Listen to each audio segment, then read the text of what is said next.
പ്രപഞ്ചം മുഴുവൻ സൃഷ്ടിക്കുകയും പരിപാലിക്കുകയും ചെയ്യുന്ന ദൈവപിതാവിൻ്റെ ദൗത്യം ഏറ്റെടുത്ത് മനുഷ്യനായി പിറന്ന് മനുഷ്യനായി ജീവിച്ച് മനുഷ്യന് വേണ്ടി തൻ്റെ അവസാന തുള്ളി രക്തം വരെ ചിന്തിയ പുത്രനും ഈ രക്ഷാകർമ്മം ഇന്നും പൂർത്തിയാക്കിക്കൊണ്ടിരിക്കുന്ന പരിശുദ്ധാത്മാവിനും സ്തുതിയും പുകഴ്ചയും ഉണ്ടായിരിക്കട്ടെ. പരിശുദ്ധ അമ്മ ജീവനോട് പ്രത്യക്ഷപ്പെട്ട ഈ ആൾത്താരയിൽ കയറി നിന്ന് ഈ പ്രത്യക്ഷീകരണത്തിന് സാക്ഷിയാകുവാനായിട്ട് എന്നെ അനുവദിച്ച പരിശുദ്ധ അമ്മയ്ക്ക് ഒത്തിരിയേറെ നന്ദി പറയുന്നു. എൻ്റെ പേര് ഫാദർ ആൻ്റണി പടമാട്ടുമ്മൽ. ഞാൻ ഓക്കാം സഭാംഗമാണ്. ലാറ്റിൻ യൂണിറ്റിലെ കേരളത്തിലെ സഭാംഗമാണ്. 19 വർഷത്തിൽ അധികമായി ജർമ്മനിയിൽ സേവനം ചെയ്തുകൊണ്ടിരിക്കുകയാണ്. അതുകൊണ്ട് 19 വർഷത്തിലധികമായിട്ട് മലയാളത്തിലൊരു പ്രസംഗമോ ഒന്നും പറഞ്ഞിട്ടില്ല. അതുകൊണ്ട് ചിട്ടയായിട്ടുള്ള കാര്യങ്ങളൊന്നും ചിലപ്പോൾ പറയാനായിട്ട് സാധിക്കില്ല. നിങ്ങൾ ക്ഷമിക്കുമെന്ന് വിചാരിക്കുന്നു. ഇത് എൻ്റെ സഹോദരൻ ഫാദർ വർഗീസ് പടമാട്ടുമ്മൽ, OSJ, ഇറ്റലിയിൽ സേവനം ചെയ്യുകയാണ് ഏകദേശം 7 വർഷത്തിലധികമായിട്ട്. ഇത് സിസ്റ്റർ ട്രീസ. ഉടമ്പടി അല്ലെങ്കിൽ കൃപാസനം മാതാവ് എന്ന് പറഞ്ഞാൽ എനിക്ക് വലിയ വിശ്വാസമൊന്നുമില്ലാത്ത ഒരാളായിരുന്നു. എന്തിനാണ് നമ്മൾ ഈ ഉടമ്പടി എടുക്കുന്നത്? കാരണം മാമോദിസ വഴിയായിട്ട് നമ്മളൊരു ഉടമ്പടിയിലാണ്. പിന്നെ എൻ്റെ സന്യാസ വ്രതവാഗ്ദാനം വഴി ഞാനൊരു ഉടമ്പടിയിലാണ്. പിന്നെ പൗരോഹിത്യത്തിൻ്റെ പട്ടസ്വീകരണം വഴിയായിട്ട് ദൈവവുമായിട്ട് ഉടമ്പടിയിലാണ്. അതിലും വലിയ ഉടമ്പടി ഉണ്ടോ എന്ന് ചിന്തിച്ച് ചോദിച്ച് എൻ്റെ അനുജനാണ് ആദ്യമായിട്ട് ഉടമ്പടി എടുക്കുന്നത്. അവനോട് അതിനെക്കുറിച്ചൊക്കെ തർക്കിച്ച് സംസാരിച്ചിരുന്ന ഒരാളാണ് ഞാൻ. പക്ഷെ ഇപ്പോൾ ഞാൻ പറയും കൃപാസനം മാതാവ് പൊളിയാണ്. മാതാവിൻ്റെ ദൗത്യമെന്ന് പറഞ്ഞാൽ നമുക്കെല്ലാവർക്കും അറിയാം, ദൈവത്തിലേക്ക് കൊണ്ടുവരിക എന്നുള്ളതാണ്. അപ്പോൾ മാതാവിൻ്റെ ഉടമ്പടി എടുത്ത് 2023 നവംബർ 29 ഞാൻ ആദ്യമായിട്ട് ഉടമ്പടി എടുക്കുന്നത്. അത് ഓൺലൈൻ ഉടമ്പടി എടുക്കുന്നത്. ആ ഉടമ്പടി എടുത്ത ആദ്യ നിമിഷം മുതൽ മാതാവ് കൂടെ വന്ന് ഈ ലോകത്തിലെ ഏറ്റവും മനോഹരമായൊരു സ്ഥലത്ത് എന്നെ കൊണ്ട് ചെന്നാക്കി. ആ സ്ഥലം ഏതാണെന്ന് ചോദിച്ചു കഴിഞ്ഞാൽ ഈശോയുടെ ഹൃദയമാണ്. ഈശോയുടെ ഹൃദയത്തിൽ വസിക്കാൻ സാധിക്കുന്നത് ആണ് ഒരു വൈദികനെ സംബന്ധിച്ചിടത്തോളം അല്ലെങ്കിൽ ഒരു സന്യസ്തനെ സംബന്ധിച്ചിടത്തോളം ഏറ്റവും വലിയ ഭാഗ്യം. അല്ലെങ്കിൽ സ്വർഗം ഭൂമിയിൽ അനുഭവിക്കുക എന്ന് പറയുന്നത് ഇന്ന് വരെ ഞാൻ അനുഭവിച്ചുകൊണ്ടിരിക്കുകയാണ്. ഞാൻ പല ദൈവാനുഭവങ്ങളിലൂടെയും കടന്നു പോയിട്ടുണ്ട്. 15ാമത്തെ വയസ്സിലാണ് സെമിനാരിൽ കയറുന്നത്. അന്ന് തുടങ്ങി ഞാൻ അച്ഛനാകാനായിട്ട് അത്ര വലിയ തീക്ഷ്ണതയായിട്ടൊന്നും കയറിയ ആളല്ല. പക്ഷേ സുവിശേഷത്തിൽ പറയുന്നത് പോലെ നിങ്ങളല്ല ഞാനാണ് നിങ്ങൾ തിരഞ്ഞെടുത്തതെന്ന് എന്ന വാക്യം കൃത്യമായിട്ട് എൻ്റെ ജീവിതത്തിൽ, എൻ്റെ ദൈവവിളി ജീവിതത്തിൽ അനുവർത്തിക്കപ്പെട്ടതാണ്. ഓരോ കാലഘട്ടത്തിലും തിരിച്ച് ഞാൻ പോകണമെന്ന് ആലോചിച്ചപ്പോഴെല്ലാം ഈശോ സ്പർശിക്കുന്നൊരനുഭവം എൻ്റെ ജീവിതത്തിലുണ്ടായിട്ടുണ്ട്, പല ആവർത്തികൾ. അപ്പോൾ ദൈവാനുഭവങ്ങൾ വേറെ സമയങ്ങളിൽ ഉണ്ടായിട്ടുണ്ട്. പക്ഷേ ഉടമ്പടിയിലൂടെ ലഭിച്ച അനുഭവം എന്ന് പറഞ്ഞാൽ ഇതിനെല്ലാം അതുക്കും മേലെ അതിൻ്റെ ഒരു എഫക്റ്റ് എന്ന് പറഞ്ഞാൽ പറഞ്ഞ് അറിയിക്കാനായിട്ട് സാധിക്കില്ല. ഞാനീ പറയുന്നതെല്ലാം നമ്മുടെ വാക്കുകളിൽ കൊണ്ട് വിവരിക്കാനാവാത്തൊരനുഭവമാണ് ഈ പരിശുദ്ധ അമ്മ വഴി, കൃപാസനം വഴിയായിട്ട്. ഞാൻ പറയും, ഈ കാലഘട്ടത്തിൽ ദൈവം നൽകിയിരിക്കുന്ന ഏറ്റവും എഫക്റ്റീവായിട്ടുള്ള ദൈവത്തിൻ്റെ സ്നേഹത്തെക്കുറിച്ചറിയാൻ, ദൈവത്തിൻ്റെ രക്ഷയിലേക്ക് കടന്നു വരാനായിട്ട് ഏറ്റവും എഫക്റ്റീവായിട്ടുള്ള ദൈവികമായ പദ്ധതിയാണ് ഉടമ്പടി. മറ്റ് ധ്യാനകേന്ദ്രങ്ങളിലെയോ അല്ലെങ്കിൽ മറ്റ് പ്രാർത്ഥനാ സെൻറ്ററുകളെയോ ഒന്നും ഞാൻ ചെറുതാക്കി കാണുകയല്ല. പക്ഷേ എൻ്റെ ദൈവ അനുഭവത്തിൽ നിന്ന് എനിക്ക് ഉറച്ച ബോധ്യത്തോടെ പറയാൻ സാധിക്കും, ഈ കൃപാസനം മാതാവ് അല്ലെങ്കിൽ കൃപാസനത്തിലെ പ്രത്യക്ഷീകരണം ദൈവത്തിൻ്റെ കയ്യൊപ്പ് ചാർത്തിയതാണ്. ഞാൻ ഉടമ്പടി എടുക്കാനുണ്ടായ സാഹചര്യം എന്ന് പറയുന്നത്, ഞാൻ പറഞ്ഞല്ലോ 19 വർഷമായിട്ട് ജർമ്മനിയിലാണ്. അപ്പോൾ നന്മ ചെയ്യുക എന്നുള്ളതാണ് ഒരു വൈദികനെ സംബന്ധിച്ചിടത്തോളം ഏറ്റവും പ്രധാനപ്പെട്ട കർമ്മങ്ങളിലൊന്ന്. അപ്പോൾ നന്മ ചെയ്യാൻ വേണ്ടിയിട്ട് എനിക്കൊരു ഓപ്പർച്യൂണിറ്റി കിട്ടി. അതായത് ജർമ്മനിയിലേക്ക് നേഴ്സിങ്ങിന് കുട്ടികളെ കൊണ്ടുപോകാനായിട്ടുള്ളൊരു അവസരം കിട്ടി. ഒരു ഹോസ്പിറ്റലായിട്ടുള്ളൊരു ടൈപ്പ്. അങ്ങനെ ഞാൻ സെപ്റ്റംബർ 5 തീയതി 2023 11 കുട്ടികളെ യാതൊരു പ്രതിഫലവും വാങ്ങിക്കാതെ ജർമ്മനിക്ക് കൊണ്ടുപോയി.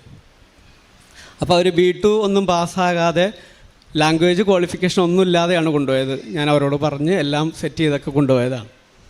അപ്പോൾ ഈ ഒരു പ്രോജക്റ്റിനോടനുബന്ധിച്ച് അവരവിടെ വന്നു കഴിഞ്ഞപ്പോൾ പലരും ലാംഗ്വേജ് പഠിക്കാതെയും ചിലപ്പോൾ ഡ്യൂട്ടിക്ക് പോകാതെയും അല്പം ഉഴപ്പൊക്കെ ആയിട്ട് കാര്യങ്ങൾ കൈവിട്ട് പോകുന്നൊരു നിലയിലേക്ക് എത്തി. അങ്ങനെ ഒരു ആളുടെ കേസിൽ പ്രത്യേകമായിട്ട് എനിക്ക് ഇടപെടേണ്ടി വന്നു. ആ കുട്ടിയെ തിരിച്ച് അയക്കാനായിട്ടുള്ള ഒരു നടപടിക്രമങ്ങളിലേക്ക് പോകേണ്ടി വന്നു. അങ്ങനെ ആ കുട്ടിയെ തിരിച്ചയച്ചു. അത് കഴിഞ്ഞിട്ട് പക്ഷേ ഈ കുട്ടി തിരിച്ചു വരുന്നത് എനിക്കെതിരെ വലിയൊരു ആരോപണം ഉന്നയിച്ചുകൊണ്ടാണ്. അപ്പോൾ ഈ ആരോപണം വന്നു കഴിഞ്ഞപ്പോൾ ഈ പ്രോജക്റ്റ് ക്യാൻസലാവുന്ന ഘട്ടത്തിലെത്തി. ആ ഹോസ്പിറ്റലിലെ അധികൃതരെ അത് സീരിയസ് ആയിട്ടെടുത്തു. അവർക്ക് ഈ പ്രോജക്റ്റ് ക്യാൻസൽ ചെയ്യേണ്ട ഒരു ഘട്ടത്തിലേക്ക് കൊണ്ടുവന്നു. അങ്ങനെ വരുന്ന സാഹചര്യത്തിലാണ് ഞാൻ ഉടമ്പടി എടുക്കുന്നത്. അപ്പം ഞാൻ ആ സമയത്ത് നമ്മളൊരു നന്മ ചെയ്തിട്ട് നമുക്ക് തിന്മയായിട്ട് ഭവിക്കുന്ന സമയത്ത് നമുക്കുണ്ടാകുന്ന മാനസികമായ വിഷമം എന്തായിരിക്കും എന്നുള്ളത് ഞാൻ പറയാതെ തന്നെ നിങ്ങൾക്ക് ഊഹിക്കാം. അപ്പം ഞാൻ ചങ്കുപൊട്ടുന്ന വേദനയിൽ ആദ്യം പോയത് എൻ്റെ മുറിയിൽ ഒരു കുരിശുരൂപം തൂങ്ങിയിട്ടുണ്ട്. ആ കുരിശുരൂപത്തിൻ്റെ കാലിൽ കെട്ടിപ്പിടിച്ചിട്ട് ഞാൻ വാവിട്ട് കരയുകയാണ്. ഈശോയെ, നിനക്ക് വേണ്ടിയിട്ട് നീ പറഞ്ഞതനുസരിച്ചാണ് ഞാൻ ചെയ്തേ, എന്നിട്ട് എന്തുകൊണ്ട് ഇങ്ങനെ സംഭവിച്ചു എന്ന് ചോദിച്ചിട്ട് ഈശോയുടെ കാലിൽ കെട്ടിപ്പിടിച്ച് കരഞ്ഞു. എന്നിട്ട് ഞാൻ പ്രാർത്ഥനാ സഹായത്തിന് വേണ്ടി വിളിക്കുന്നത് ഈ സിസ്റ്ററിനെയാണ്. ഈ സിസ്റ്റർ എന്ന് വെച്ച് കഴിഞ്ഞാൽ സിസ്റ്ററിനെ കുറിച്ച് 2 വാക്ക് ഞാൻ പറയാം. അത് ദൈവം ഹൃദയത്തോട് ചേർത്ത് വെച്ച ഒരു സിസ്റ്ററാണ്. ചെറുപ്പം മുതലേ സിസ്റ്ററിന് വലിയ വലിയ കൃപകൾ കൊടുത്തിട്ടുള്ള ഒരാളാണ്. കാര്യങ്ങൾ മുൻകൂട്ടി കാണാനായിട്ടുള്ള ഒരു കഴിവ് സിസ്റ്ററിന് കൊടുത്തിട്ടുണ്ട്. സിസ്റ്റർ സ്വപ്നങ്ങളിൽ കാണും, അതെല്ലാം കൃത്യമായിട്ട് സംഭവിക്കുന്ന കാര്യങ്ങളാണ്. അപ്പോൾ ആ സിസ്റ്ററിൻ്റെ ആത്മീയമായിട്ടുള്ളൊരു ഗൈഡൻസ് എനിക്ക് എപ്പോഴും ഉണ്ടായിരുന്നു. അപ്പോൾ സിസ്റ്ററാണ് എന്നോട് പറയുന്നത്, അച്ഛാ ഉടമ്പടി എടുക്കാൻ. അപ്പോൾ എനിക്ക് ഉടമ്പടിയിൽ വലിയ വിശ്വാസമൊന്നുമില്ല. ഞാൻ പറഞ്ഞു, സിസ്റ്റർ പറഞ്ഞതല്ലേ, സിസ്റ്റർ പറയുന്ന കാര്യങ്ങൾ എല്ലാം കൃത്യമാണെന്നുള്ളത് എനിക്കറിയാവുന്നതുകൊണ്ട് ഞാൻ പറഞ്ഞു, സിസ്റ്റർ പറഞ്ഞുകൊണ്ട് ഞാൻ ഉടമ്പടി എടുക്കാം. അങ്ങനെയാണ് നവംബർ 29 തീയതി 2023 ഞാൻ ഉടമ്പടി എടുക്കുന്നത്. അത് ഓൺലൈനായിട്ടാണ് ഉടമ്പടി എടുത്തത്. ഈ ഉടമ്പടി എടുത്ത് ഒരു 3 ദിവസം കഴിഞ്ഞുള്ളൂ. അപ്പോഴേക്കും മാതാവ്, ഞാൻ താമസിക്കുന്നത്, ഞാനും ഒരച്ഛനും കൂടി ഒരുമിച്ചാണ് ഒരു പാരിഷ് ഹൗസിലാണ് താമസിക്കുന്നത്. ആ പാരിഷ് ഹൗസിൽ മാതാവ് വന്നു. ഞങ്ങൾ പ്രാർത്ഥിക്കുന്ന മുറിയിൽ മാതാവ് വന്നു. ആ മുറിയിലൂടെ കടന്ന് കിച്ചണിലൂടെ കയറി ഞങ്ങളുടെ ലിവിങ് റൂമിലൂടെ കടന്ന് കോറിഡോറിലൂടെ പോയി മാതാവ് ഞാൻ കിടക്കുന്ന മുറിയിൽ വന്ന് എൻ്റെ തലയിൽ കൈവച്ച് അനുഗ്രഹിച്ചിട്ടാണ് മാതാവ് പോയത്. ഇത് ദർശനത്തിൽ കാണുന്നത് ഈ സിസ്റ്ററാണ്. ഞങ്ങളുടെ വീട് സിസ്റ്റർ കണ്ടിട്ടില്ല. ഈ വീടിൻ്റെ എല്ലാ മുക്കും മൂലയും സിസ്റ്റർ എന്നോട് വിവരിക്കുകയാണ്, ഇതാണ് മാതാവ് കടന്നു വന്ന സ്ഥലമെന്ന്. അതിനുശേഷം ഞാൻ ഒരിക്കലും സ്വപ്നത്തിൽ പോലും വിചാരിച്ചില്ല മാതാവ് ഇന്ന് എന്നെ ഈ നിലയിൽ കൊണ്ടുവന്ന് എത്തിക്കുമെന്ന്. അപ്പോൾ അന്ന് ഈ പ്രശ്നം ഉണ്ടായിക്കഴിഞ്ഞപ്പോൾ ഞാൻ ആ പ്രശ്നത്തിൻ്റെ പരിസമാപ്തിയെക്കുറിച്ച് ആദ്യം പറയാം. അതായത് ആ പ്രതിസന്ധി വന്നു കഴിഞ്ഞപ്പോൾ ആ ആരോപണം നിലനിൽക്കുന്നത് എൻ്റെ ഭാവിയെ ബാധിക്കുന്ന വളരെ ഒരു പ്രശ്നമായിട്ട് മാറിക്കൊണ്ടിരുന്നൊരു സംഭവമാണ്. അപ്പോൾ ഈ ഹോസ്പിറ്റൽ അധികൃതരുമായിട്ട് സംസാരിക്കാനായിട്ട് പല മീറ്റിങ്ങുകൾക്കും വിളിച്ചിട്ട് അവർ ആദ്യം നമുക്കൊരു അപ്പോയിൻമെൻറ്റ് തരും, പിന്നീട് അത് മാറ്റിക്കളയും, അങ്ങനെയുള്ള സംഭവങ്ങളായിരുന്നു. ആ സമയത്ത് മുഴുവൻ ഞാൻ ഈ കൃപാസനം അമ്മയുടെ പ്രത്യക്ഷീകരണ പ്രാർത്ഥനയും ഉപവാസവും എല്ലാം കൃത്യമായിട്ട് പാലിച്ച് അമ്മയോട് മുട്ടിപ്പായിട്ട് പ്രാർത്ഥിച്ചുകൊണ്ടിരുന്നു. അതിനുശേഷം 2024 മെയ് മാസം 2-ാം തീയതിയാണ് ഞങ്ങളിവിടെ വന്നിട്ട് തീർത്ഥാടക ഉടമ്പടി എടുക്കുന്നത്. ഇവിടെ നിന്ന് തീർത്ഥാടക ഉടമ്പടി എടുത്ത് പോയി തൈലവും ഇതൊക്കെ കൊണ്ടുപോയി അവിടെ വെച്ച് എല്ലാ ദിവസവും രാവിലെയും വൈകിട്ടുമൊക്കെ പ്രാർത്ഥന തുടങ്ങി. ഒരു 3 മാസം കഴിഞ്ഞു, 4 മാസം കഴിഞ്ഞു, ഒരു രക്ഷയില്ല. അതിനുശേഷം ഒരു ധ്യാനത്തിൽ, ഉടമ്പടി ധ്യാനത്തിൽ ജോസഫ് അച്ഛൻ പറയുകയാണ്, മെയ് മാസത്തിൽ ഇവിടെ വന്ന് ഉടമ്പടി എടുത്ത പലരുടെയും നിയോഗങ്ങൾ ഇപ്പോൾ മാതാവ് കണക്കിലെടുക്കുന്നുണ്ട്. അത് കഴിഞ്ഞ് ഒരാഴ്ച കഴിഞ്ഞുള്ളൂ. ഈ ഹോസ്പിറ്റലിലെ അധികാരികൾ എന്നെയും എൻ്റെ വികാരിയച്ഛനെയും ബാക്കി വേണ്ടപ്പെട്ടവരെയൊക്കെ വിളിച്ചിട്ട് പറയുകയാണ്, ഇങ്ങനെ ഒരു ആരോപണം ഇല്ല. ഈ ആരോപണം പോലും ആരും ഉന്നയിച്ചിട്ടില്ല എന്നാ പറയുക. അത് തേച്ച് മാച്ച് കളഞ്ഞു. അത് വല്ലാത്തൊരു അത്ഭുതമായിപ്പോയി എനിക്ക് കേട്ട് കഴിഞ്ഞപ്പോൾ. പക്ഷേ ആ സമയത്തൊന്നും എനിക്ക് ഈ ആരോപണത്തെക്കുറിച്ച് വലിയ പേടിയോ ഭയമോ ഒന്നുമില്ല. കാരണം മാതാവ് എൻ്റെ ജീവിതത്തിലേക്ക് കടന്നു വന്നിട്ട് മാതാവ് വന്ന് അനുഗ്രഹിച്ചതോടുകൂടി പിന്നെ ഞാൻ ഈശോയുടെ ഹൃദയത്തിലാണ് ജീവിക്കുന്നത്. അവിടെ ജീവിച്ചു കഴിയുമ്പോൾ പിന്നെ നമ്മൾ എല്ലാത്തിനും റെഡിയായി. അപ്പോൾ ഈ ആരോപണം കടന്നു വരുന്നത് ഏകദേശം ഹോളി വീക്കിൻ്റെ സമയത്താണ്. അതായത് നമ്മളുടെ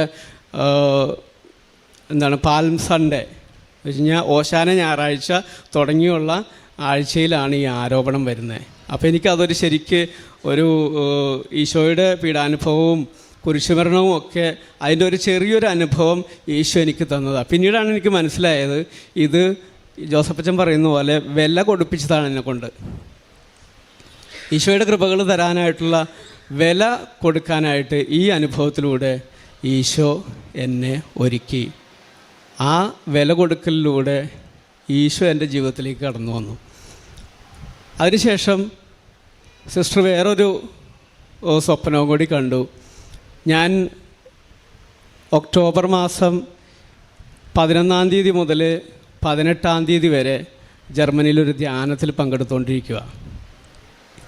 അപ്പോൾ ആ ദിവസങ്ങളിൽ സിസ്റ്റർ എന്നെ വിളിച്ചിട്ട് പറഞ്ഞു, ഈശോ ഇങ്ങനൊരു ഡയലോഗ് പറഞ്ഞു എന്നോട്, അതായത് ഹീ ഈസ് മൈൻ, അവൻ എൻ്റേതാണ്. ആ സമയത്ത് ഞാനത് എൻ്റെ ഗൗരവം എന്താണെന്നുള്ളത് എനിക്ക് മനസ്സിലായില്ല, അല്ലെങ്കിൽ ഞാനത് ഗൗരവമായിട്ട് എടുത്തില്ല. ഈശോ സ്വന്തമാക്കി എന്ന് പറഞ്ഞിട്ട് ഒക്ടോബർ 15 വിശുദ്ധ അമ്മ ത്രേസ്യയുടെ തിരുനാളിൻ്റെ ദിവസമാണ്. അന്ന് മുതൽ ഈശോയുടെ സാന്നിധ്യം എൻ്റെ ഹൃദയത്തിൽ മാത്രമല്ല എൻ്റെ ശരീരത്തിലും ഞാൻ അനുഭവിച്ചു തുടങ്ങി. ഒക്ടോബർ 28-ാം തീയതി ഞാൻ ഞങ്ങളുടെ കൂട്ടുകാരുടെ ഒരു ആശ്രമത്തിൽ പോയി താമസിക്കുന്ന സമയത്ത് അന്ന് രാത്രി ഈശോ എന്നെ ബെഡിൽ തലകുത്തി നിർത്തി എന്നെ അവിടെ ഇട്ട് ഉരുട്ടി. സാധാരണ ഒരു വലിയ ഒരു ജീവി, നമ്മൾ ചിലപ്പോൾ ഈ കിങ് കോങ്ങിൻ്റെയൊക്കെ വല്ല സിനിമകൾ കണ്ടിട്ടുണ്ടെന്ന് നിങ്ങൾക്ക് മനസ്സിലാവും. ആരെങ്കിലും എടുത്തിട്ട് നമ്മളിട്ട് അങ്ങോട്ടും ഇങ്ങോട്ടൊക്കെ ഇട്ട് കളിപ്പിക്കുന്ന പോലെ എൻ്റെ യാതൊരു നിയന്ത്രണമില്ലാതെ എന്നെ എടുത്ത് ഈശോ അങ്ങോട്ടും ഇങ്ങോട്ടൊക്കെ ഉരുട്ടുക, തലകുത്തി നിർത്തുന്നു. അതൊരു 2-3 മണിക്കൂർ ഇങ്ങനെയുള്ളൊരു അനുഭവം. അപ്പോൾ എൻ്റെ ഒച്ചയൊന്നും ഞാൻ കേൾപ്പിക്കുന്നില്ല, പക്ഷേ ഈ ഒരു അനുഭവം എനിക്ക് തന്നുകൊണ്ടിരിക്കുകയായിരുന്നു. അതിനുശേഷം പിറ്റേ ദിവസം രാവിലെ 6 മണി തുടങ്ങി 8 മണി വരെ എൻ്റെ കൈകളിൽ 2 കൈകളിലും ആണിയടിക്കുന്ന പോലുള്ള ഒരു അനുഭവം, ഈശോയുടെ പഞ്ചക്ഷതം തരുന്ന അനുഭവം എനിക്കുണ്ടായി. അപ്പോൾ അവിടുത്തെ എൻ്റെ കൂട്ടുകാരച്ഛന്മാരൊക്കെ ഉണ്ടായിരുന്നു. അവർ വന്നു. അവർക്ക് എന്ത് ചെയ്യണമെന്ന് അറിയാൻ പാടില്ല. അവർ ഉടനെ കുറച്ച് കഴിഞ്ഞപ്പോൾ അവർ പറഞ്ഞു, ഞങ്ങൾ ഹോസ്പിറ്റലിൽ വിളിക്കട്ടെ, ആംബുലൻസ് വിളിക്കാം, എന്നിട്ട് അച്ഛനെ കൊണ്ടുപോകാം. കാരണം ഞാൻ ഈ ആണിയടിക്കുന്ന അനുഭവം ഉണ്ടായിട്ട് വാവിട്ട് കരയുകയാണ്. അപ്പോൾ എന്താ ചെയ്യേണ്ടതെന്ന് അറിയാൻ പാടില്ല. യാതൊരു കൺട്രോളും ഇല്ലാതെ ഇങ്ങനെയുള്ള ആക്ഷൻസ് കാണിച്ചുകൊണ്ടിരിക്കുക. ഈശോ കുരിശിൽ ആണിയടിക്കപ്പെട്ടപ്പോൾ എന്തൊക്കെ ആക്ഷൻസാണോ ഉണ്ടായത് അതെല്ലാം എൻ്റെ ശരീരത്തിൽ സംഭവിച്ചുകൊണ്ടിരിക്കുകയാണ്. അപ്പോൾ അവിടെ നിന്ന് ആംബുലൻസ് വിളിച്ചു. ഡോക്ടർ വന്നപ്പോൾ ഞാൻ വിചാരിച്ചു ഏതായാലും ഈ കൃപാസനത്തെക്കുറിച്ചോ അല്ലെങ്കിൽ ദൈവത്തിൻ്റെ ഇടപെടലിനെക്കുറിച്ചോ ഈ ജർമ്മൻകാർക്ക് വലിയ പിടുത്തമൊന്നുമില്ല, അവർക്ക് വലിയ വിശ്വാസമൊന്നുമില്ല. അപ്പോൾ അവരോട് സുവിശേഷം പറയാനുള്ളൊരു അവസരമാണെന്ന് കണ്ടിട്ട് ഞാൻ പറഞ്ഞു വിളിച്ചോളാൻ പറഞ്ഞു. അങ്ങനെ അവർ വന്നു കഴിഞ്ഞപ്പോൾ ഞാൻ പറഞ്ഞു, ഇത് വേറെ കുഴപ്പമൊന്നുമില്ല, എനിക്ക് ഇങ്ങനെയാണ്, ഈ അനുഭവമാണ് എനിക്കുണ്ടാകുന്നത് എന്നവരോട് പറഞ്ഞു. അപ്പോൾ അവരൊന്ന് ചിരിച്ചു, അവർക്കത് വിശ്വസിക്കാൻ പറ്റില്ല. അപ്പോൾ അവർ പറഞ്ഞു ഞങ്ങൾ ചെക്ക് ചെയ്യട്ടെ. അപ്പോൾ നോക്കിക്കഴിഞ്ഞപ്പോൾ എൻ്റെ BP ഇത്തിരി ഹൈ ആണ്.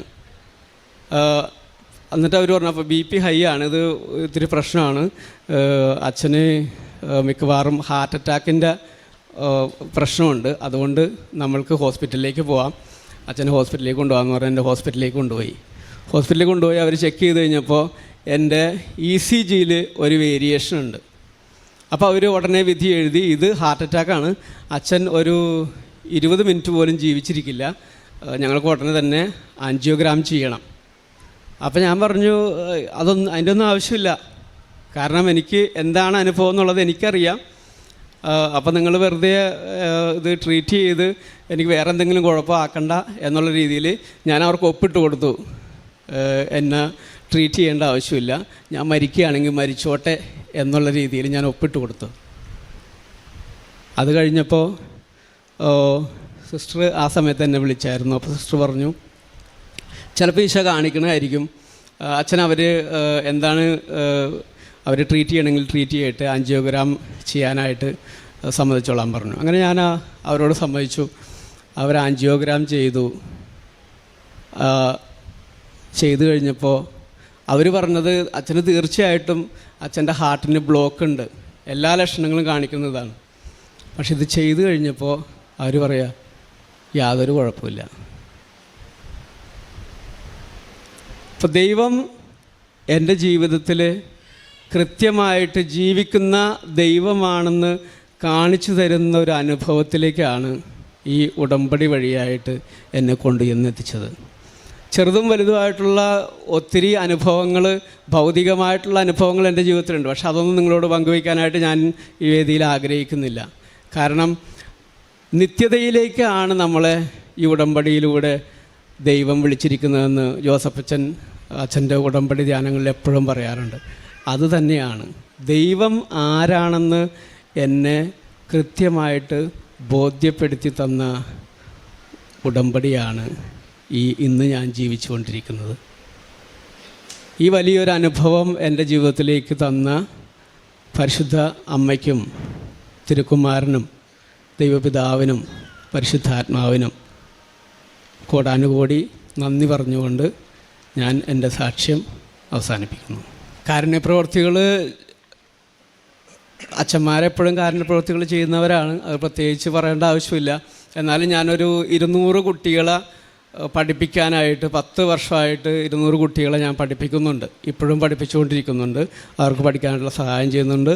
അതുപോലെ ഒരു 21 പേരെ ഞാൻ ജർമ്മനിയിലേക്ക് കൊണ്ടുപോയിട്ടുണ്ട്, അവരുടെ കയ്യിൽ നിന്ന് യാതൊന്നും വാങ്ങിക്കാതെ. ഇപ്പോഴും ഒത്തിരി പേരെ സാമ്പത്തികമായിട്ട് സഹായിക്കുന്നുണ്ട്. അതെല്ലാം ദൈവം തരുന്ന കൃപയുടെ മേൽ ചെയ്യുന്നതാണ്, എൻ്റെ മെറിറ്റല്ല. അവരെ സഹായിക്കാനായിട്ട് ഒത്തിരി ജനറസ് ആയിട്ടുള്ള ആളുകൾ ജർമ്മനിയിൽ നിന്ന് അവർ കൈയച്ച് സഹായിക്കുന്നതുകൊണ്ട് ചെയ്യാൻ സാധിക്കുന്നതാണ്. അതുപോലെ ഈ കൃപാസന മാതാവ് നൽകിയ കൃപകൾക്ക് നന്ദി പറഞ്ഞുകൊണ്ട് ഞങ്ങൾ രണ്ടുപേരും കഴിഞ്ഞ മെയ് മാസത്തിൽ ഒരു പാട്ട് ഇവിടെ കൃപാസനം ചാനലിലൂടെ റിലീസ് ചെയ്തിട്ടുണ്ട്, കൃപയുടെ നിറകുടമേ എന്ന് പറഞ്ഞുകൊണ്ട്. ഞങ്ങൾ വലിയ പാട്ടുകാരൊന്നുമല്ല, പക്ഷേ കൃപാസന അമ്മയോടുള്ള നന്ദി സൂചകമായിട്ട് സമർപ്പിച്ചതാണ്. 1 പത്രോസ് 5:6 ദൈവത്തിൻ്റെ ശക്തമായ കരത്തിനും കീഴിൽ നിങ്ങൾ താഴ്മയോടെ നിൽക്കുവിൻ, അവിടുന്ന് തക്ക സമയത്ത് നിങ്ങളെ ഉയർത്തിക്കൊള്ളും. നിങ്ങളുടെ ഉത്കണ്ഠകളെല്ലാം അവിടുത്തെ ഏൽപ്പിക്കുവിൻ, അവിടുന്ന് നിങ്ങളുടെ കാര്യത്തിൽ ശ്രദ്ധാലുവാണ്. ഏറ്റവും പ്രിയമുള്ള ആൻ്റണി അച്ഛൻ താൻ കടന്നുപോയ പീഡാനുഭവത്തിൻ്റെ കാലത്തെക്കുറിച്ചും അതിൽ പരിശുദ്ധ കൃപാസന മാതാവ് നൽകിയ വലിയ സംരക്ഷണത്തെയുമാണ് സാക്ഷ്യപ്പെടുത്തിയത്. ആൻ്റണി അച്ഛൻ ജർമ്മനിയിലായിരിക്കുന്നത് കൊണ്ട് അവിടെയുള്ളൊരു ഹോസ്പിറ്റലുമായി ചേർന്ന് വളരെ ഫ്രീ ആയി മക്കളെ വിദേശത്ത് പഠനത്തിനും തൊഴിലിനും വേണ്ടി കൊണ്ടുപോകുവാൻ വേണ്ടിയുള്ള കാര്യങ്ങൾ തുടങ്ങുന്ന സമയത്ത് അവിടെ വന്നെത്തിച്ചേർന്ന മക്കൾ അല്പം ഒന്ന് വഴിമാറിപ്പോവുകയും പഠനത്തിൽ ശ്രദ്ധയില്ലാതിരുന്നത് കൊണ്ട് അവിടെ പഠനവും ജോലിയും മുന്നോട്ട് പോകുവാനാവാത്ത സാഹചര്യത്തിൽ തിരികെ നാട്ടിലേക്ക് ഒരാളെ അയക്കേണ്ട സാഹചര്യം വന്നു. അച്ഛനത് നമ്മളോട് പങ്കുവച്ചു. പിന്നീട് അച്ഛനെ വ്യക്തിഹത്യ ചെയ്തുകൊണ്ടുള്ള ആരോപണമാണ് മുന്നോട്ട് വരുന്നത്. പൗരോഹിത്യം നഷ്ടപ്പെടുത്താവുന്ന, രാജ്യത്ത് നിന്ന് പുറത്തേക്ക് പോകേണ്ടി വരുന്ന, എല്ലാവരുടെയും മുമ്പിൽ അപമാനിതനായി നിൽക്കേണ്ടി വരുന്ന വളരെ ഗുരുതരമായ സാഹചര്യത്തിലേക്കാണ് അച്ഛൻ്റെ ജീവിതത്തെ ആ സംഭവം മാറ്റുന്നത്. അച്ഛനതാ പറഞ്ഞത്, ആശ്രയം മറ്റെങ്ങുമില്ല, മുറിയിലുള്ള കുരിശുരൂപം കെട്ടിപ്പിടിച്ച് ഒത്തിരി നിലവിളിച്ചു. പിന്നീട് സിസ്റ്ററിനെ വിളിക്കുമ്പോൾ സിസ്റ്റർ പറഞ്ഞു ഉടമ്പടി എടുക്കുവാൻ. ഓൺലൈൻ ഉടമ്പടി എടുത്ത് അന്ന് മുതൽ കൃപാസന മാതാവിനോട് അച്ഛൻ പ്രാർത്ഥിച്ചതും പ്രാർത്ഥനയോടെ ലഭിച്ച ആത്മബലവും അത് വിശ്വാസത്തിൽ ആഴപ്പെട്ട് നിൽക്കുവാനും ഈശോയുടെ തിരുഹൃദയത്തിന് തന്നെ കൂടുതൽ സമർപ്പിച്ച് ജീവിക്കുവാനും കൂടുതൽ പ്രാർത്ഥനാരൂപിയിലും ഉപവാസത്തിലും തൻ്റെ ആത്മീയ ജീവിതത്തെ ആഴപ്പെടുത്തുവാനും അച്ഛനെ സഹായിച്ചത് വാക്കുകളിലൂടെ സാക്ഷ്യപ്പെടുത്തുന്നുണ്ട്. പിന്നീട് ലഭിച്ച ഒരു ദർശനമാണ്, സിസ്റ്ററിന് ലഭിച്ചൊരു ദർശനം. കൃപാസന മാതാവ് ഈ ഗ്രേ കളർ മേൽവസ്ത്രത്തോടു കൂടി മുറികളിലൂടെ ഇങ്ങനെ മുഴുവൻ കടന്നു പോകുന്നു. അച്ഛൻ കടന്നുപോയ മുറികളൊക്കെ നമ്മുടെ മുമ്പിൽ വിവരിച്ചു. അതിൻ്റെ സന്ദേശം ഉടനെ തന്നെ അത് പ്രശ്നപരിഹാരത്തിലേക്ക് കാര്യം പോകുന്നു എന്ന് തന്നെയായിരുന്നു. പിന്നീട് ഒരാഴ്ച കഴിയുമ്പോൾ ജോസഫ് അച്ഛൻ്റെ ധ്യാനത്തിൽ മെയ് മാസം ഉടമ്പടി എടുത്തവരുടെ പ്രശ്നങ്ങൾ സെപ്റ്റംബർ മാസത്തെ ധ്യാനത്തിൽ അച്ഛൻ പറയുന്നു അത് അമ്മ മാതാവിലൂടെ പരിഹരിക്കപ്പെടുന്നുവെന്ന്. അച്ഛൻ ധ്യാനിപ്പിച്ചതിൻ്റെ പിറ്റേ ആഴ്ചയിലാണ് ഈ ആരാണോ ആരോപണം ഉന്നയിച്ച വ്യക്തി അത് നിരുപാധികം അവിടെ പോയി അത് അങ്ങനെ ഒന്ന് ഇല്ലെന്ന് പറഞ്ഞ് മാപ്പപേക്ഷ എഴുതി കൊടുത്തുകൊണ്ട് അച്ഛനെ പൂർണ്ണമായി ആ വിഷയത്തിൽ നിന്ന് സ്വതന്ത്രനാകുന്നത്. അതാണ് അച്ഛനെ ഏറ്റവും കൂടുതൽ കൃപാസന മാതാവിൽ ആഴപ്പെട്ട് നിൽക്കുവാൻ, ആകെ കണ്ണീരോടുകൂടി 6-7 മാസം ഇങ്ങനെ ജീവിതം എന്താണ് ഈ സംഭവിച്ചു കൊണ്ടിരിക്കുന്നതെന്ന് അറിയാതെ കുഴങ്ങിയപ്പോൾ അല്പം പോലും നിരാശപ്പെടാതെ ഓൺലൈൻ ഉടമ്പടിയിൽ അവിടെ ജീവിക്കുകയും നാട്ടിലെത്തിയ ആദ്യ ദിനങ്ങളിൽ തന്നെ കൃപാസനത്തിലെത്തി തീർത്ഥാടക ഉടമ്പടി എടുത്തുകൊണ്ട് നേർച്ച വസ്തുക്കൾ ഉപയോഗിച്ച് അമ്മയിൽ ജീവിതത്തെ പൂർണ്ണമായി ശരണപ്പെടുത്തിയപ്പോൾ അമ്മ മാതാവ് കൂടുതൽ നന്മകൾ ചെയ്യുവാൻ, കൂടുതൽ ദൈവരാജ്യത്തെക്കുറിച്ച് പ്രഘോഷിക്കുവാൻ, കൂടുതൽ സന്തോഷത്തോടു കൂടി പരിശുദ്ധ അമ്മയുടെ നന്മകളെ ലോകത്തിലേക്ക് കൈമാറുവാൻ അച്ഛനെ ഉപകരണമാക്കിയതിൻ്റെ സാക്ഷ്യമാണ് പങ്കുവച്ചത്. അതോട് ചേർത്ത് അച്ഛൻ പറയുന്നുണ്ട്, അച്ഛന് ലഭിച്ച പീഡാനുഭവത്തിൻ്റെ മുദ്രകൾ, അത് പഞ്ചക്ഷതങ്ങളുടെ മുദ്രകൾ തൻ്റെ കരങ്ങളിലും കാലിലും ഹൃദയത്തിലുമൊക്കെ അതിൻ്റെ തീവ്രമായ വേദനയിലൂടെ കടന്നു പോകുമ്പോൾ അത് മറ്റുള്ളവർക്കത് മനസ്സിലാവുന്നില്ലെങ്കിലും അത് ദൈവസ്നേഹത്തിൻ്റെ അടയാളമായി ഉൾക്കൊള്ളുവാനും കുറേ കൂടി വിശുദ്ധിയിലും ദൈവാശ്രയത്വത്തിലും ജീവിതത്തെ നയിക്കുവാനും അച്ഛനെ സഹായിച്ചതിനെയാണ് സാക്ഷ്യപ്പെടുത്തിയത്. അച്ഛൻ എഴുതിയിരിക്കുന്ന സാക്ഷി പേപ്പറിൽ ഭൗതികമായ 3-4 കാര്യങ്ങൾ അച്ഛൻ എഴുതിയിട്ടുണ്ട്. അച്ഛൻ സാക്ഷ്യകൂടാരത്തിലും സൂചിപ്പിച്ചത് എൻ്റെ ഭൗതിക കാര്യങ്ങളെക്കുറിച്ച് അമ്മ മാതാവിൻ്റെ അൾത്താരയിൽ പറയുവാനല്ല, അമ്മ മാതാവിൻ്റെ ഉടമ്പടി എടുത്തതിലൂടെ എൻ്റെ ജീവിതത്തെ എത്ര കണ്ട് അമ്മ മാതാവ് കൈപിടിച്ച് നയിക്കുകയും എൻ്റെ ആത്മീയ ജീവിതത്തെ വളർത്തുകയും ചെയ്തുവെന്ന് ലോകത്തോട് പ്രഘോഷിക്കുവാനാണ് ഞാൻ ഈ അവസരത്തെ വിനിയോഗിക്കുന്നതെന്ന് അച്ഛന്, അതോടൊപ്പം അച്ഛൻ്റെ സഹോദരൻ വർഗീസ് അച്ഛൻ, ഒപ്പം സിസ്റ്റർ, ഇവരെല്ലാവരും ഉടമ്പടിയിലാണ്. അമ്മ മാതാവിൻ്റെ ഉടമ്പടിയിൽ ജീവിച്ചുകൊണ്ട് ഉടമ്പടിയുടെ ജീവിതം അത് ദൈവാനുഗ്രഹത്തിൻ്റെ ജീവിതമാണെന്ന്, ഈ കാലഘട്ടത്തിൽ ലോകത്തിന് നൽകിയിരിക്കുന്ന രക്ഷാകര ദൗത്യത്തിൻ്റെ കൂടുതൽ പൂർത്തീകരണത്തിലേക്കുള്ള അമ്മ മാതാവ് ഓരോരുത്തരെയും തിന്മയുടെ സ്വാധീന ശക്തികളിൽ നിന്നും നന്മയിലേക്ക് ചേർത്ത് പിടിച്ചുകൊണ്ട് ക്രിസ്തുവിന് വേണ്ടി അവൻ്റെ രക്തത്താൽ കഴുകി ശുദ്ധീകരിച്ച് സ്വന്തമാക്കുന്ന പ്രക്രിയയാണെന്ന് അച്ഛൻ്റെ വാക്കുകളിലൂടെ ലോകത്തോട് ഉദ്ഘോഷിക്കുകയാണ്. നമ്മുടെ ഉടമ്പടി ജീവിതം കൂടുതൽ സ്നേഹത്തോടെ സന്തോഷത്തോടെ ജീവിക്കുവാൻ നമുക്ക് പരിശ്രമിക്കാം. അച്ഛന് ലഭിച്ച എല്ലാ ദൈവികമായ നന്മകളെ പ്രതിയും നന്ദി പറഞ്ഞുകൊണ്ട് അമ്മ മാതാവിനും തിരുക്കുമാരനും കരങ്ങളടിച്ച് ഈ സാക്ഷ്യം നമുക്ക് സമർപ്പിക്കാം. അത്യപൂർവ ദൈവാനുഭവം.